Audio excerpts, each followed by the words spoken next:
CBS News chief legal correspondent Jan Crawford joins us now from Washington. She's reported on most of the major judicial appointments and confirmation hearings for the last 25 years.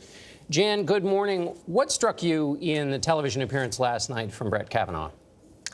Well, I mean, I think the clip that we just saw there where he really kind of went out of his way to avoid attacking her while repeatedly saying, you know, I did not do this. But I mean, I thought throughout the interview, he kind of spoke almost in like measured tones, like he was trying to stay in control of his emotions a little bit. So you didn't see as much emotion or anger as I thought you might have expected. There was one time I thought, or at least twice, where he almost broke down when he started talking about the kind of high school students that he thought that he had been, that he had tried to be, the number one in his class, captain of the basketball team, and he almost kind of lost it at that moment. I think it'll be really interesting on this hearing to see how his demeanor might be different. Remember, Justice Thomas, when he testified those many years ago, was angry and really lashed out at the senators. Picking up on that description of him in high school, you heard Senator Amy Klobuchar say that she wanted to ask him about whether his description of how he behaved in high school matches with the way he actually behaved, saying that goes to his credibility. Do you think we're going to be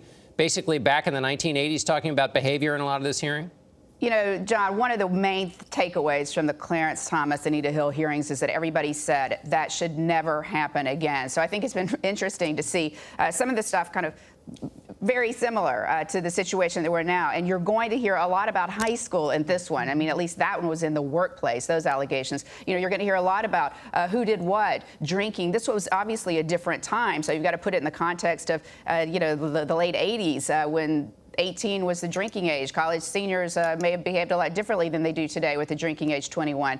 You know, yeah, I mean, it's going to be a lot about high school and clubs and what people said and who they may or may not have dated, who knew what. How unusual is it to see a Supreme Court nominee give an interview like this, and what was the thinking on their team about why he needed to do it?